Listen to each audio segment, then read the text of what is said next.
سن لیے قصہ سن لیجیے آپ. نئی نئی بس ایجاد ہوئی تھی تو ایک آدمی تو تبریز کی طرف کہیں کا بس دور مشہد سے اس نے ایک بس خرید لی تو وہ بیچارہ جو ہے اس کو چلانے لگا کہاں زیارت پر ٹور کے طور پر.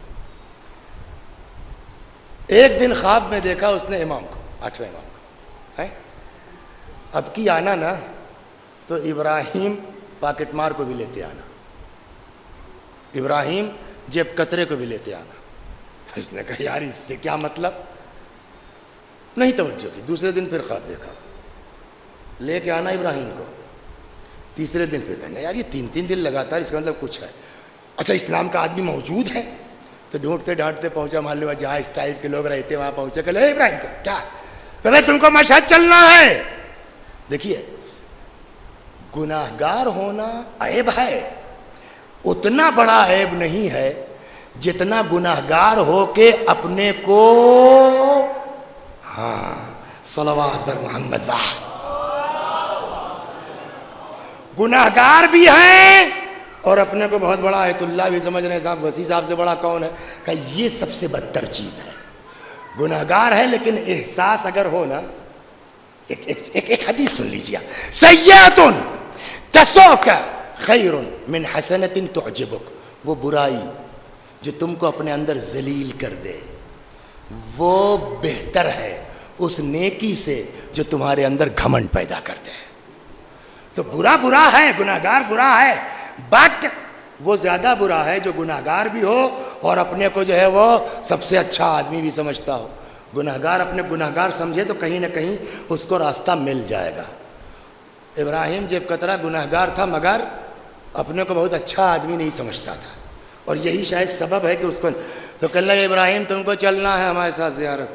کہ یار چھوڑو کیسی بات کرتے ہو, ہاں ہم لوگ مشہد کے لائق نہیں ہیں, مشہد جانے والے لوگ دوسرے ہوتے ہیں. یعنی اپنی گندگی کا اندازہ ہے, اور یہی بہت بڑی چیز ہے, اپنی کثافت کا اندازہ ہونا.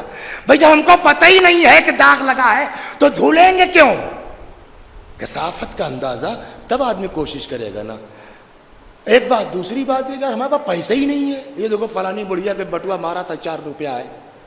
کہ بھئی تم سے پیسہ کس نے مانگا, کس نے مانگا تم سے پیسہ؟ کھانا پینا جانا آنا سب میرے ذمہ. اچھا خیریت تو کا تم سے, اس سے کیا مطلب. چلو اس نے بھی سوچا یار فری میں زیارت مل رہی کاہے کو چھوڑیں گے, چلو چل پڑے. سنیے راستے میں سنسان بیابان جب آیا آگے دیکھا بیریئر لگا ہے. کیا راہزن رک گئے, چڑھ گیا ایک آدمی جس کے پاس جو کچھ ہے نکالو, جان کی خیر چاہتے تھے. اب ڈر کے سب نے جو کچھ جس کے پاس تھا سب نے دے دیا. جاؤ بیریئر ہٹا, چلے گئے. اب وہ بس والا کہتا ہے آ کے جو ہے وہ پیٹرول پمپ پہ رکے, مجھ کو صاحب چیخ مار کے رونے لگا. ابراہیم جیب کترے نے کہا کیا بات ہے, کیوں رو رہے؟ کہنے روئیں نہ یار, کھانا پینا دور کی چیز ہے, اب تو پیٹرول کا بھی پیسہ ڈیزل کا بھی نہیں ہے, اب جنگل بیابان میں کہاں جائیں. کہنے اچھا بلاؤ سب کو, کس کا کتنا تھا, سب اپنا پیسہ بتائیں لے جائیں ہم سے.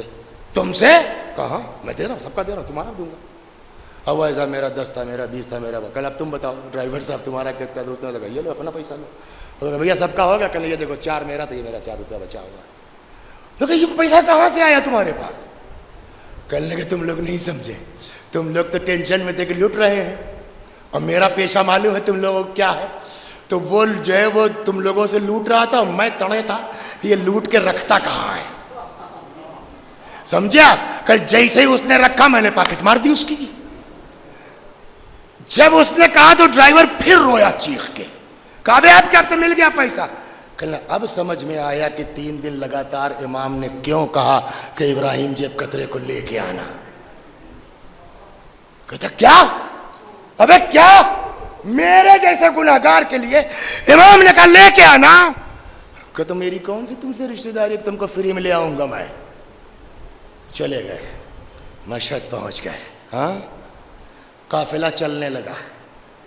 اس نے کہا چلو ابراہیم قافلہ جا رہا. کہا جاؤ تم لوگ خود سے آئے تھے, جاؤ تم لوگ خود سے آئے تھے, مجھ کو میرے مولا نے بلایا ہے. اب ابراہیم وہ ابراہیم نہیں ہے, اب ابراہیم بدل چکا ہے. سمجھ میں آیا آپ کے؟ تو مایوسی کی بھی ضرورت نہیں ہے. میں نے کہا نا گناہ کبیرہ میں شرک کے بعد دوسرے نمبر پہ کیا ہے؟ الیأس من رحمت اللہ، خدا کی رحمت سے مایوسی.